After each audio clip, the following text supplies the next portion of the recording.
Yeah, starting. We're live. Hi. We're I was live. just setting up the recording. Hi, Michael. Hi, Michael. Thanks for joining. Happy Yes. Post-Cab Franc Day. Yes. Yeah.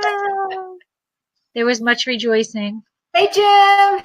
Happy December to you, Oh, too.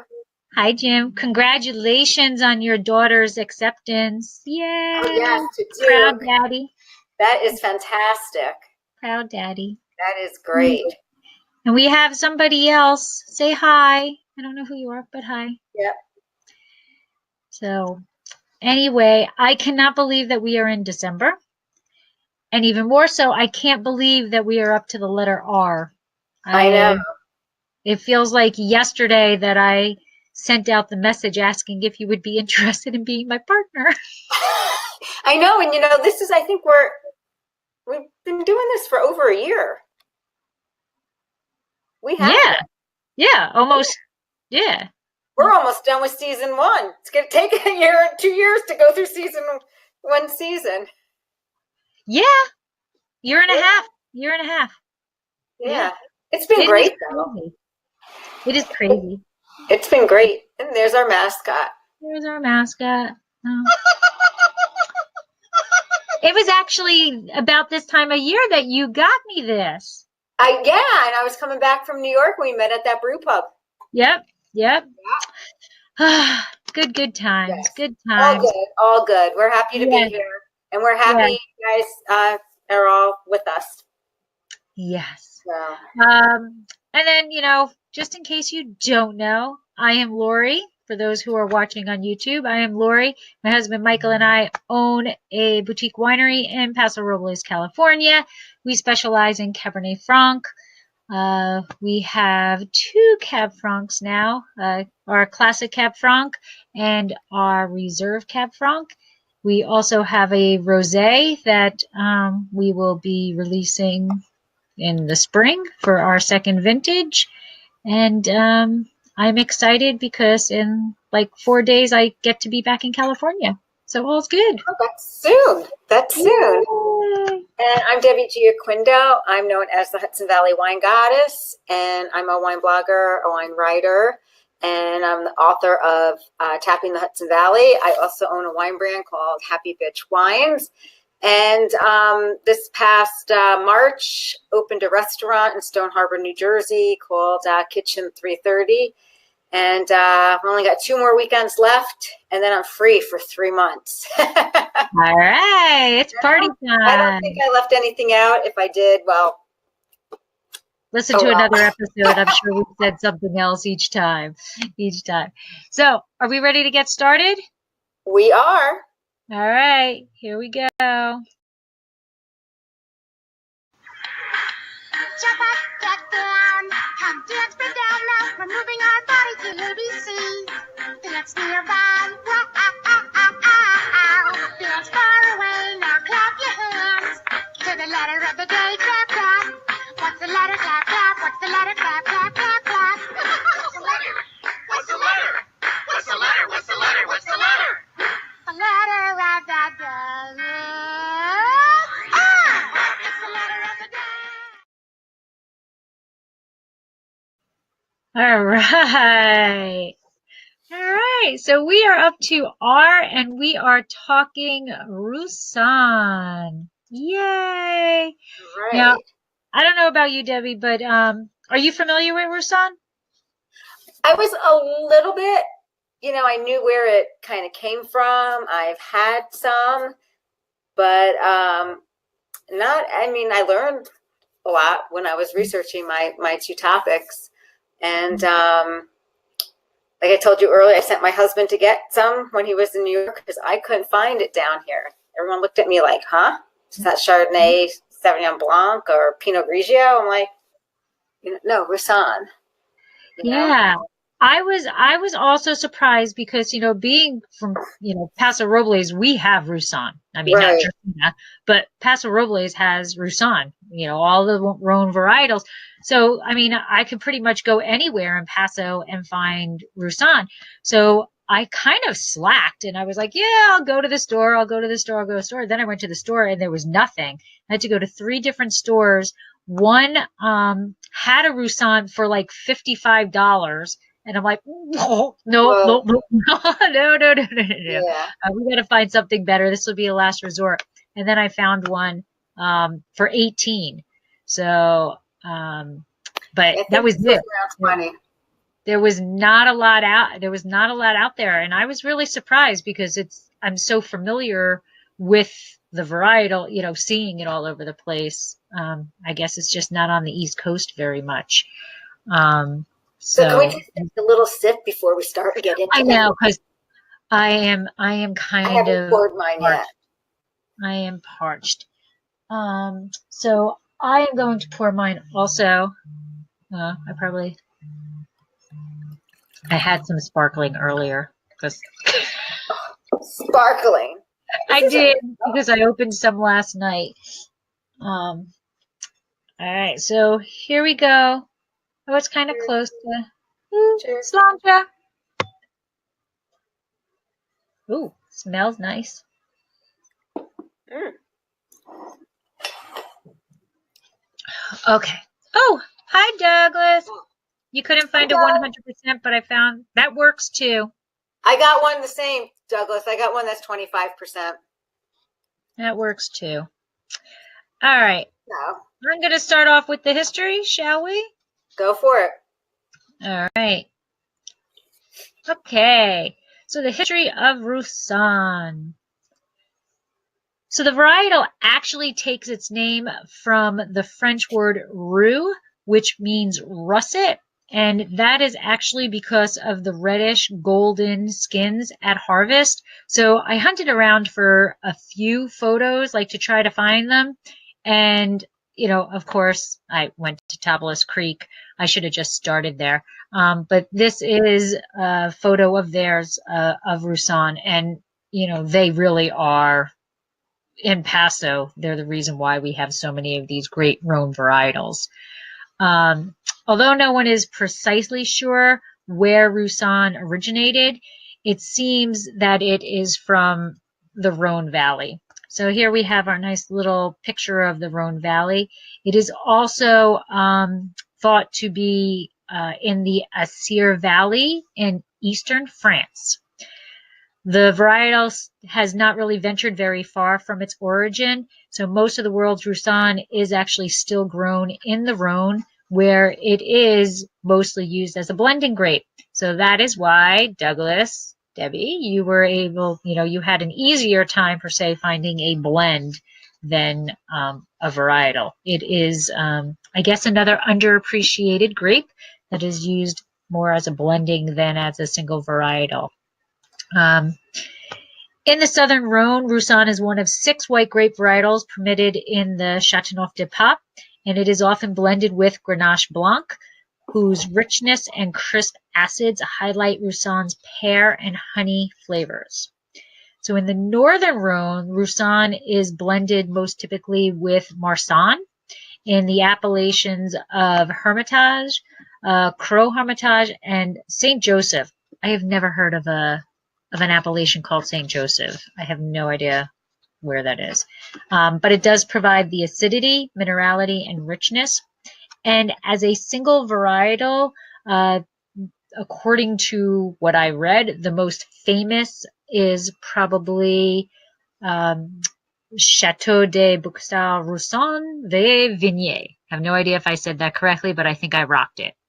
I have never seen that label before in my life. Have you, Debbie? No, but look at that. I want to touch that bottle. I want know, to touch right? where the imprint is. It's pretty cool, right? Yeah. The embossing. Yeah.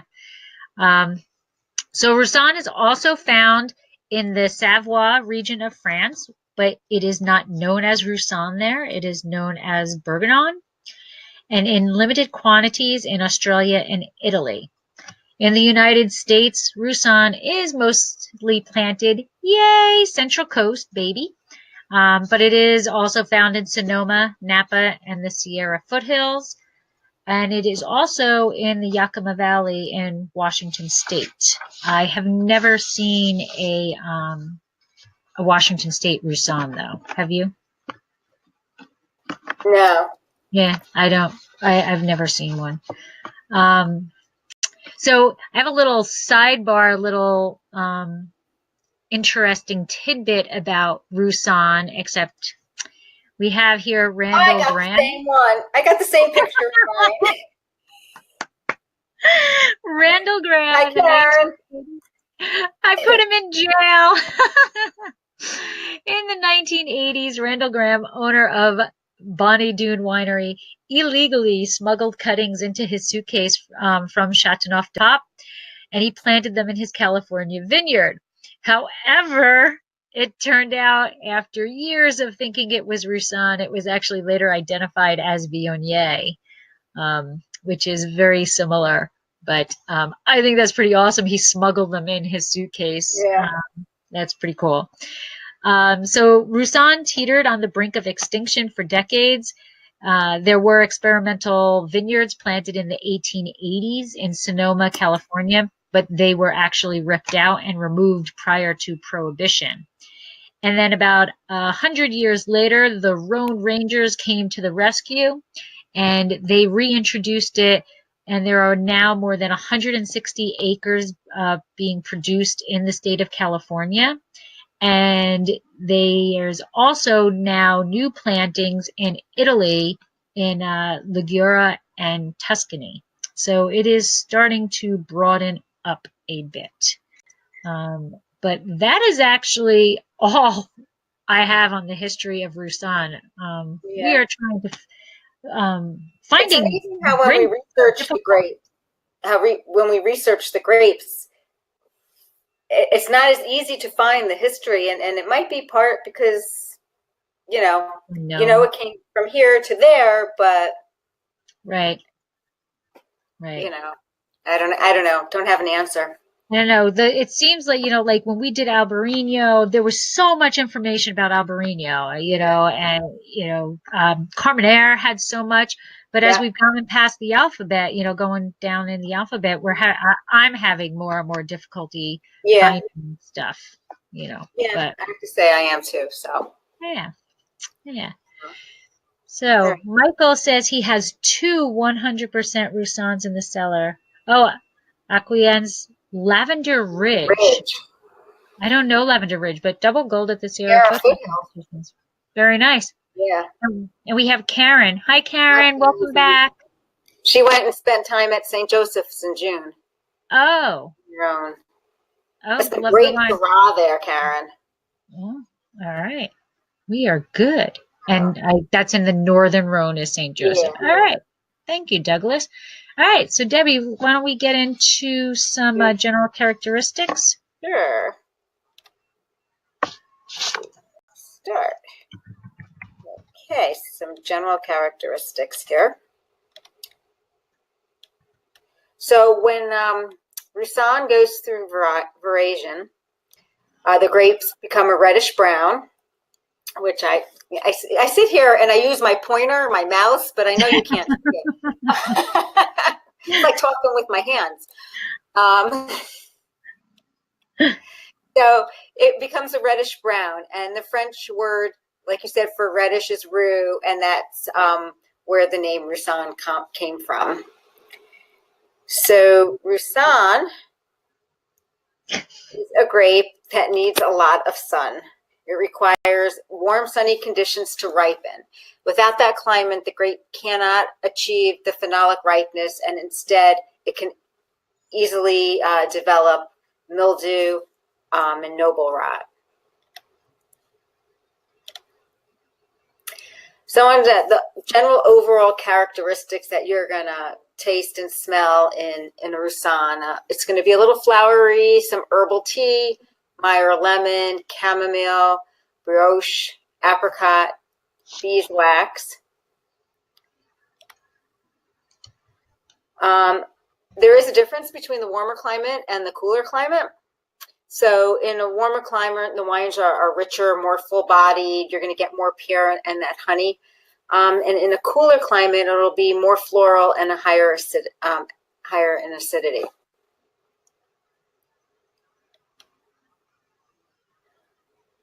So Roussanne, which is interesting because you don't think of them to age. So Roussannes are best enjoyed either young or old. In the middle of the bell-shaped curve, they're not as good.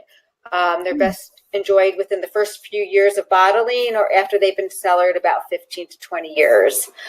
During the in-between period, the wines close down and their flavor and aromatics are very hard to find.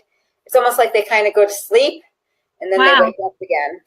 That's interesting. Yeah, I thought that was. And I think that was all I have on the characteristics. Yeah, see, there's not a lot of stuff out there. It's interesting. I thought it was interesting how you either got to drink it within, like, say, 1 to 3 years or 15 to 20. So I'd like to go find myself 100% pure Roussanne and buy a case and taste test it throughout the different years. Yeah, I'm wondering though, like when they're saying that, are they talking a single producer, like as in general, as a single producer, or are certain producers producing Roussanne wines to drink now, and other producers are producing wine to age? I think that it's the grape. From what I have read, it's the grape is great young. And like I said, during that mid time, it kind of goes to sleep, and then it livens up again. And I would say it's probably almost like, not that I've even tasted, but this is what I'm imagining. Have you tasted real older Rieslings? Mm-hmm. So you have your young Riesling that's really high in acidity, bright. Right. It takes on a whole new character. And then as it gets older, you have the more petrol aromas and tastes and stuff like that, and how it darkens. That's what I'm envisioning what happens with the Roussanne grape. Trying to think. Well, mine here, what year? Well, mine is a 2015. Mine is a 2016. 2016. So this is what I purchased. Okay. And it was $17.99. This is what my husband purchased for me. And it is an IGP Saint, and I'm gonna Guillaume le Désert. So I don't know. So yours is French too? I'm sorry, what? Yours from France. Yes. So the back label reads, Chateau de Lancier is arguably the best domain in the Languedoc top wine district. Pic Saint Loup. The Lancier Roussanne offers aromas of peaches and country hay on the nose. Okay. With just a touch of spearmint and honey. It is big, bold, and crisp, with great freshness on the palate. Enjoy this distinctive unoaked white on its own or with poultry, creamy pasta dishes, or seafood, especially sole or fried calamari. Well, aren't they just bold saying that they are among the top chateaus? So mine doesn't really have anything. Mine, though, is from the Rhone, Appellation Côtes de Rhone, Protégé. It's imported by Voss Selections in New York. It's Cuvée Laure, Laure, Domaine Rabas Charvin,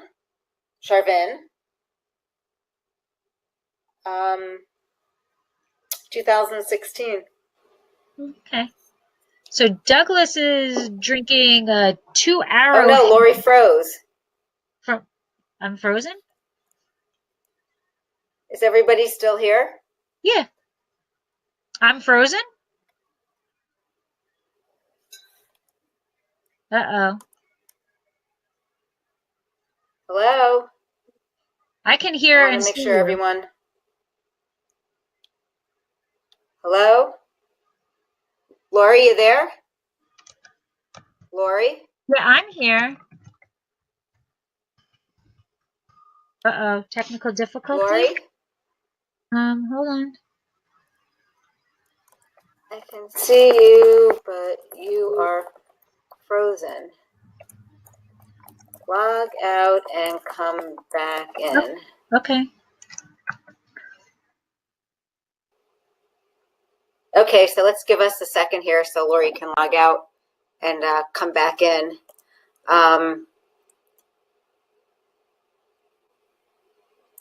It wouldn't be a Winephabet Street without some technical difficulties. I thought we were going so well with everything. She should be right back in, hopefully in a second. So how's everybody liking their Roussanne?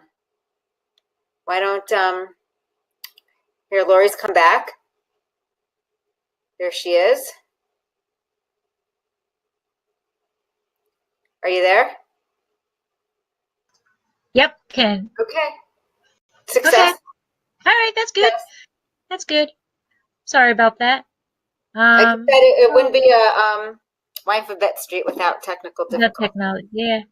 I see Doug was drinking 2 arrowheads from Paso. He hasn't opened it yet. No, but who's the producer? He thinks That's it's part the name of Coppola.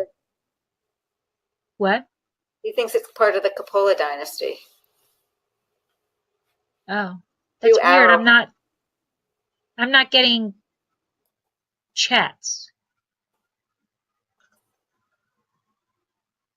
I lost the whole chat. Yeah, it does. It says that's the brand. I just bringing it up.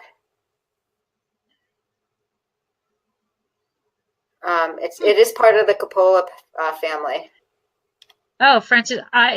Oh, okay. I get it. So Francis Ford Coppola is the producer. He's just grabbing the fruit from Paso.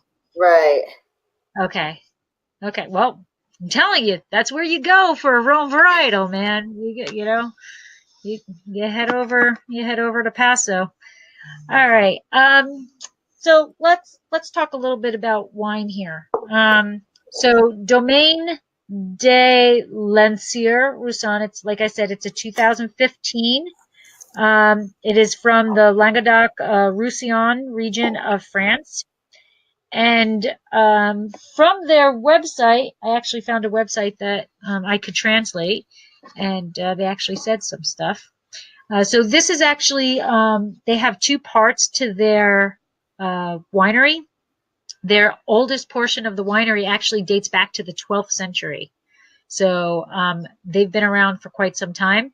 They actually, in their facility, they have actually been able to maintain those mullioned windows, which are those like narrow windows that come to the, like, I always think of it as Italy, but I guess they're in France also. So like the triangle top with the big long narrow windows that have got like the lead in them.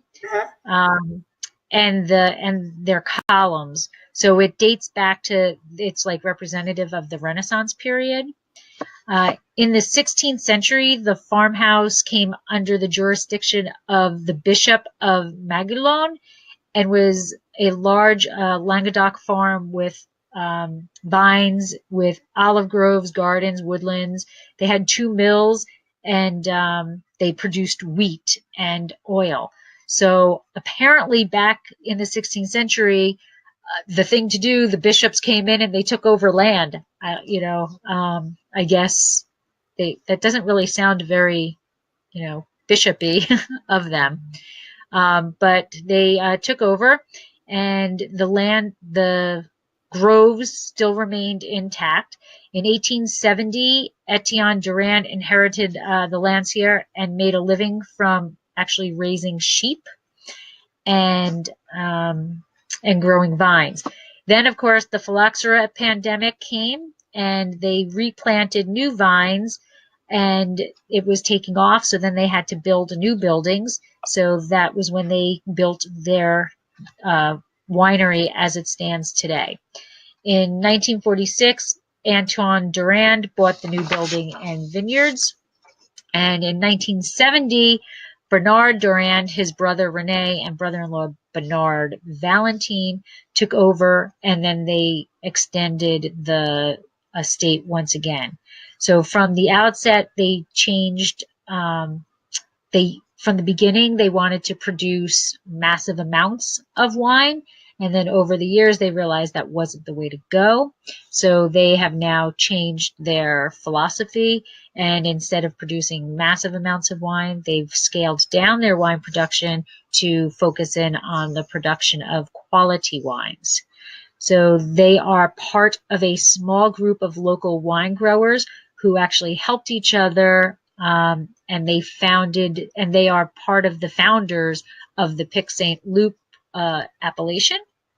And in 1995, they hired a brand new young winemaker directly out of school, Regis Valentin, and he came in with the sole purpose to combine the old world traditions that the winery had been doing, along with adding his modern education. And they've extended the vineyards to over 75 hectares now.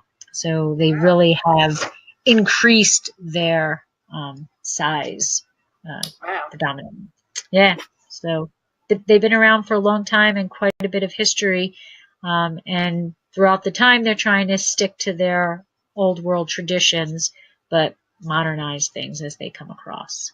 So I'm actually going to say this is kind of tastes a little oxidized. So I don't know what it's supposed to taste like. But they're saying it's big and bold. It is. It's got a lot of honey in it. It's honestly, it almost smells like what I would expect from a golden Bordeaux, but then as soon as you taste it, it is not. Like the nose is very Bordeaux-esque. So, but very very, very honey. Yes. Yeah, I don't really get honey in mine. I get actually some minerality. The little pear. Mm-hmm. Lemon curd. Little lemon curd.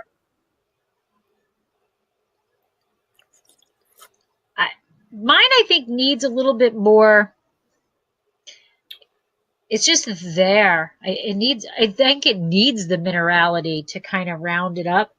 It is big, and you're sitting here not drinking it with food, so maybe. Right. But it's just. I did chill it. I've had better. Mine was chilled. All right, so let's see. Jim says Jim is enjoying the acquiesce. Rodney and Sue work very hard on their wines, and it really shows. More delicate, but nicely made. You know what, Jim? I haven't had their wines. I really have to get around to trying their wines, but I personally have not. And Douglas, I did chill mine. I put it in at around 6 o'clock this evening, and I took it out at 7:30. So it's been out for a while. Yeah, mine hasn't been out that long, so I think mine needs to open up a little bit. Honey forward on the nose. Yeah, I think that's a general. Yeah. I think that's the main characteristic. I think it needs to open up a little bit. Yeah, I think honey and Roussanne are the. Oh yeah. So mine is Cuvée Loire. All right. From Domaine Rabas Charvan. And this domain is one of the important estates in the southern Rhone. They produce a range of wines from its 40 hectare of vineyards spread over the communes of Corinne, Rastow, and Viols. Currently, it's run by Corinne Cotard with the help of her daughter Laura since 1993. And I just got a text, so sorry about that. I'm like, who's texting me? They know I'm doing Winephabet Street. So what I found really interesting is that Edmund Rabas, which is the grandfather, bought this estate in 1890 from General Colinu, whom he worked and lived with. And in around 1925, his son Marcel Rabas, who was an electrician and a winemaker, took over the land and added 5 hectares of vineyards and olive groves. And then in olive groves. Yeah, in 1950, Janine Rabas married Abel Charavan, and then they gave the estate a new focus exclusively on winemaking. So it's 5th generation. They make wine. The 2 women are in charge, they're leading personalities in their own. They're known for being serious, concentrated, traditionally made wines from old vines. They practice sustainable farming. Their reds are bottled, unfined, and unfiltered. And the whites and rosé are fined with clay, and all their wines are vegan. So that's kind of interesting to note. Right. So it sounds like pretty interesting, as far as the estate goes, but there really wasn't a whole lot. I mean, short history. Right. Well, I go back to whenever we choose a varietal from Europe, that they are much more focused on the wine, where us in America, I mean, you look at the label, it's not the name of the winery or the chateau that's really out there. For us, our labels are all about us. You have to know who makes you have to know who makes the wine in America. That's not the way it is out there. So their websites are designed very differently. Also, if you pick an American wine, you go to their website. There's going to be an about us page. There's going to be information about them. Where in Europe, the website is not the same thing for them as it is for us. So I think when we choose wines from trying to get from the actual region, we're going to have less about the actual winery because they're not as self-absorbed as us Americans are. I'm kind of liking this one. Yeah, it's the honey is coming out as it's warming up. I think my wine was just too cold. Too cold. Well, mine actually is not. It's been out long enough. It is just a very different expression than what I'm used to. I'm used to Paso Robles, Roussanne. It's. Michael said that Roussanne is typically mid to mid heavy in viscosity. This is heavier than what I'm used to. This is, okay. But again, I only know Paso. So the Roussanne I really wanted to have was Spassaggio wines, Cindy's wines. She makes a Roussanne that's really, really good, and I couldn't get it here in time. Oh. Okay. That's the wine that I really wanted to have, but I don't know if I've had her. Oh, I must have because I've gone to her tasting room several times. I'm sure I really enjoy her wines. I'm sure I have. I'm trying to think of the wine she produces that I really, really like. The white Grenache Blanc. No, something gris, but I don't remember what. Something gris. Okay. An odd grape. Trousseau. Trousseau. Are you going to go with food or should I go with facts? No. We end with facts. Okay. So yeah, her Trousseau is what I like. Okay. All right. Food pairings. Okay. All right. That sounds good. So the number one thing that is recommended to be paired with Roussanne is shellfish. And I thought that picture, well, I don't eat shellfish, but that looked like a pretty darn good recipe to me. And all of these, if anybody is interested, these are all from allrecipes.com. So I'm sure if you just Google, and the title of the recipe is what there is. I was going to put the actual link on there, but it was 50,000 letters long, so I decided not to do that. So marinated grilled shrimp, the recipe is by Blondie Perez.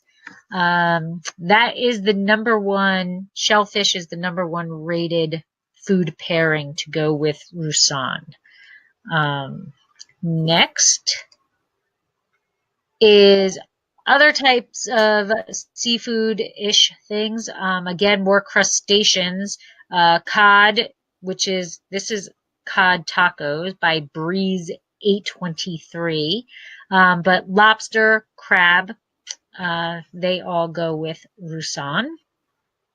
And then apparently, news to me, the most important fish dish of southern France is bouillabaisse.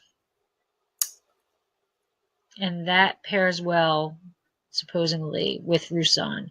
And that recipe is by Classico. I had heard of bouillabaisse, but I'm not going to lie, I thought bouillabaisse was a sauce. No, it's a fish in a sauce. Yeah, I didn't know that. Yeah. If I can't pop it in the microwave, whatever. I did. I thought bouillabaisse was a type of sauce.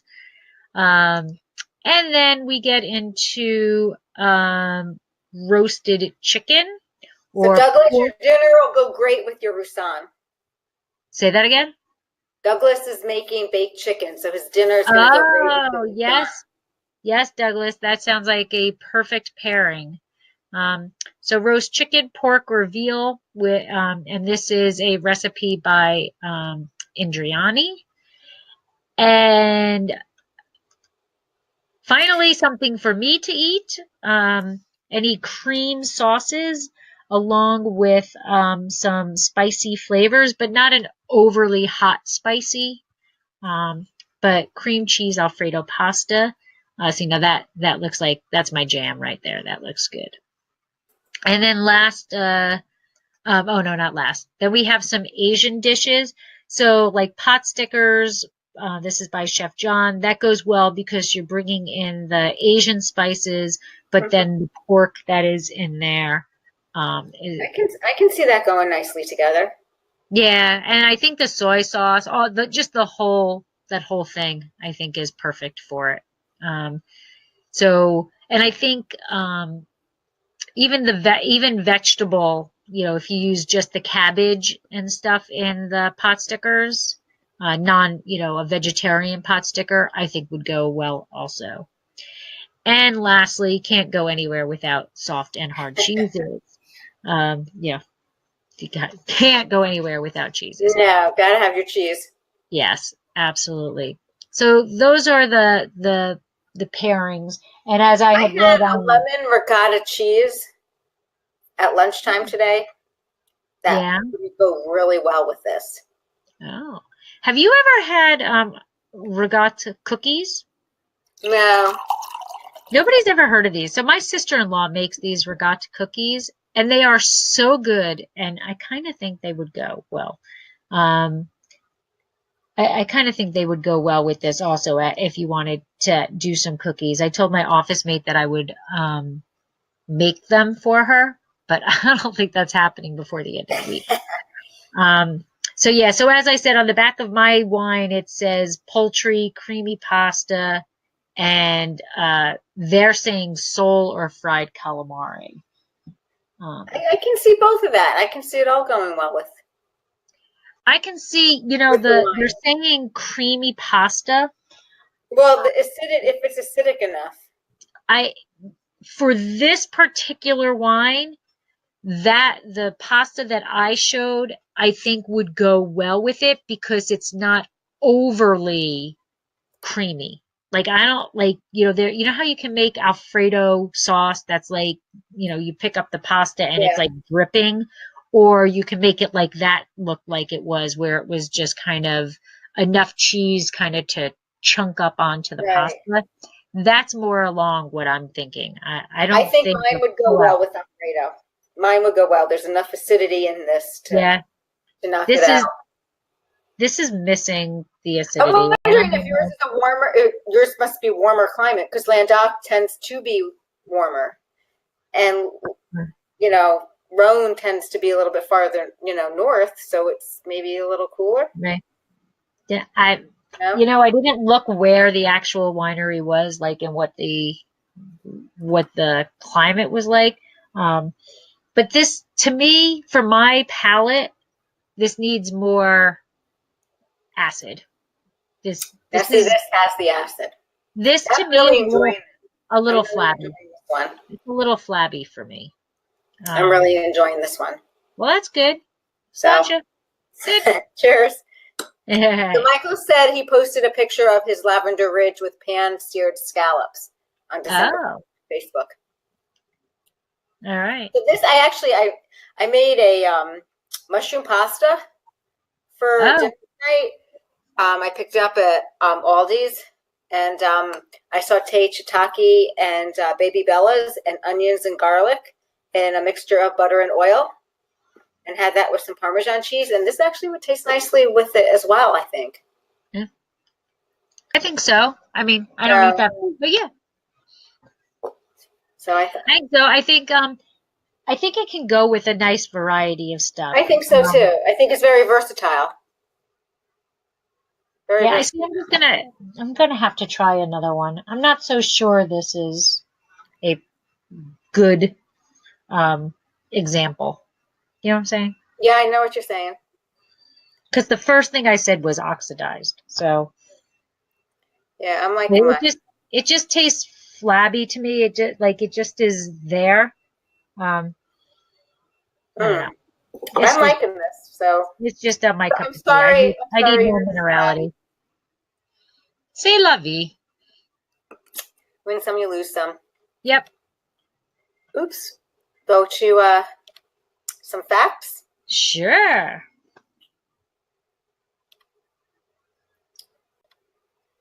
Alrighty. So some fun facts on Roussanne.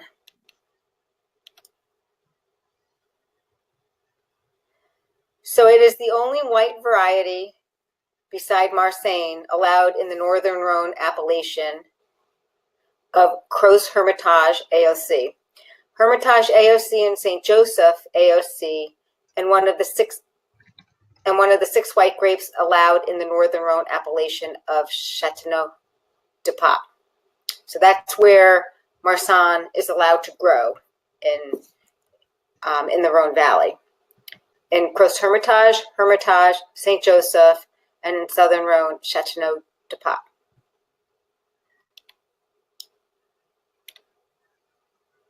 So here I talk about the old bell-shaped curve. I think I might have screwed up my slide. Because what I have written down. Well, that you're probably talking about the ageability. Slide 2 is where it's planted. Oh. So I must have totally spaced on where it's planted on that slide. So Roussanne is also planted in California, Washington, Texas, Australia, Crete, Tuscany, and Spain. And now during the in-between period, the wine closes down and their flavors and aromatics are difficult to find. So you think of the bell-shaped curve. As it's climbing up the bell-shaped curve, before it reaches the top, it shuts down, and then it opens up again on the other side. Do they have recommendations of when that bell curve is? Yep, I'll get to that. Okay. So here's I didn't put Randall behind bars, but here is me, Paul. We went to Bonnie Doon, tasting room. So that's and Ah, Kevin. We went out there. We were out there in I want to say 2006. So Randall Graham, the owner of Bonnie Doon, was illegally smuggled the cuttings in a suitcase from Chateauneuf du Pape, planting them in California. And he's a wild and crazy guy. I had he such a is. good time in his tasting room. He's We awesome. closed it. He's awesome. It was really awesome. Oh, here it is. I guess I didn't space out. I just didn't organize my slides the right way. So, Roussanne is grown in Texas, in Spain, in Washington, in Australia, in Tuscany, and in Crete. Beside in France and California.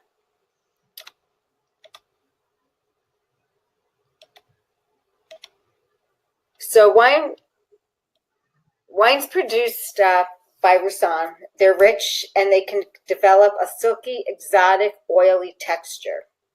So Roussanne wines are best enjoyed in the first 3 years. So I would say 1 to 3 years. Okay. Okay.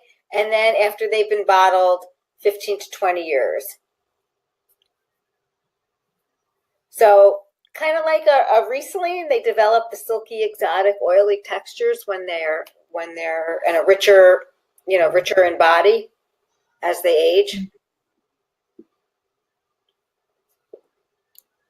And that's all I have for the facts.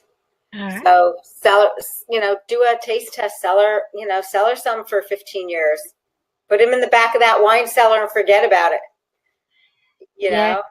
Go to and Tablet make a Creek. note on your Do calendar in verticals. 15 years to open it. Yeah. Tablet Creek, I think, just did a vertical of all of their vintages. Oh, that must have been wild. That must have been awesome. Yeah. That must have been really impressed. Yeah, it's they wrote about it or whatever, but it's they are instrumental in the Rhone varieties for Paso. They really are. Jason Haas I have never personally met him, but he is quite an incredible individual. I hope to one day meet him. I've talked, been in the same room, just have never officially met him. But anyway, so that is Roussanne. Does anybody have anything to add to our presentation, to our webinar? I've been trying to talk to our little chats here. Yeah, so Roussanne, it was interesting. I purposely tried not to take a Paso wine. Oh, you know what I forgot to say about my bottle of wine? That it is a blend. It's not 100% Roussanne. Oh, okay. It is what did I say? 25%, I think. Hold on a second. Let me look. It is 40% Roussanne and 60% Claret Blanche, which is a white grape in the Rhone Valley. Okay. So let's see. Michael said the owner winemaker had a similar thought on the life cycle of their Roussanne. He mentioned about 10 years. 10 years. Back. That's really interesting. Yeah. I would love to do like a chemical analysis. I would love to do that. So, the science geek in me, like what's making it shut down? You hear of bottle shock and you hear of letting it come back and letting it evolve in the bottle and all of that. But then it either usually kind of disappears over time.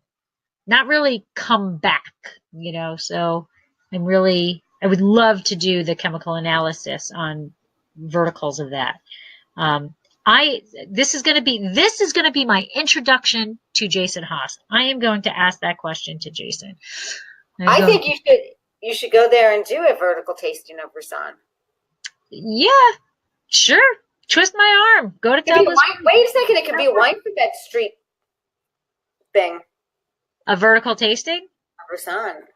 Oh. That's really, I mean, now that I know it can age like that, Yeah.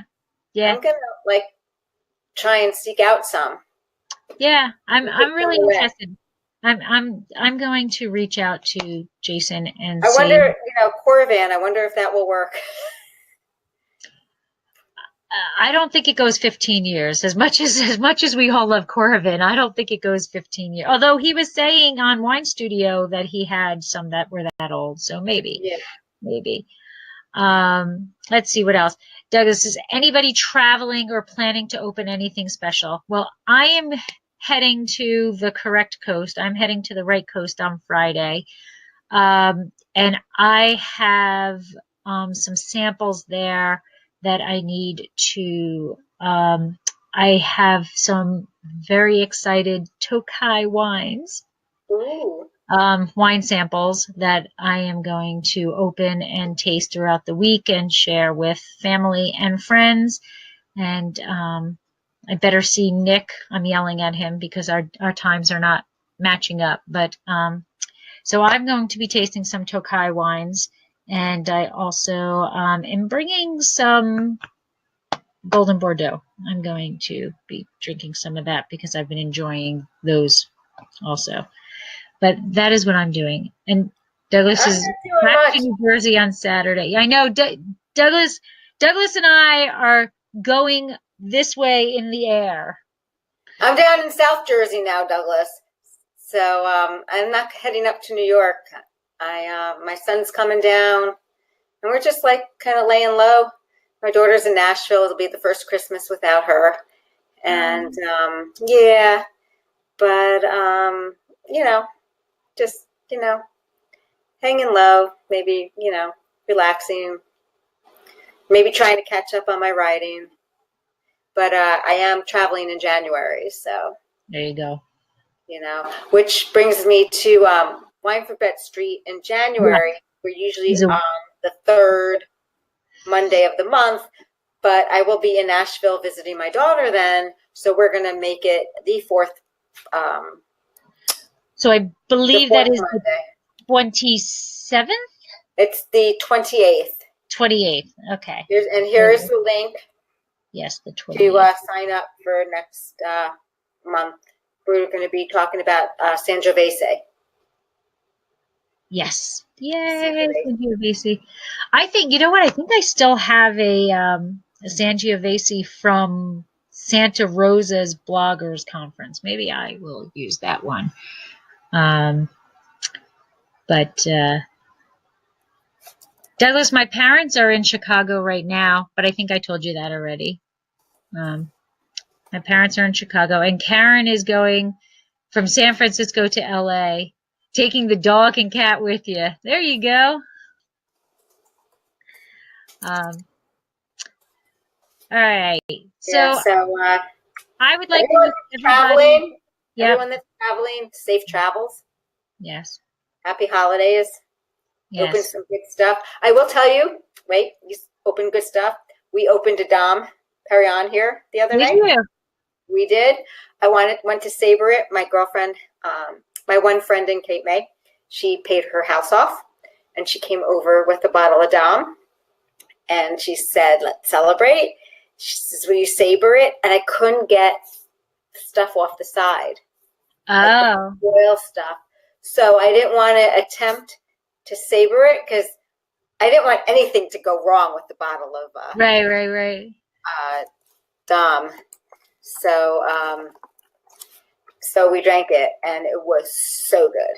And the bubbles, they were just perfect, straight on up. The mousse was perfect. Everything was perfect. And I had just baked ginger snap cookies. Oh. And they went actually phenomenal with that. I'm sure. Yeah. So. That's awesome. Well, and you guys all know that because I went berserk on social media, I got the saber for my birthday. Yes. From Mike. We got it. get together. You got to come to the beach, Dual saber. and we'll do saber into the ocean. All right, I'm all for that. Yes, yes, Yay. definitely. Anyways, So I would like to wish everybody a happy holidays. Happy New Year.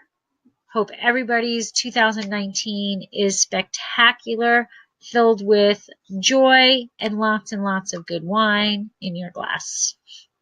And I'd like to wish everyone a great, happy holiday season. And I would like to thank everybody for supporting us and joining us on these webinars and our journey through Winephabet Street. I know I've enjoyed this, and Lori's enjoyed it. We really enjoy the program. Safe travels to everybody, and we'll see you in January. We'll see you in January. Bye. Bye.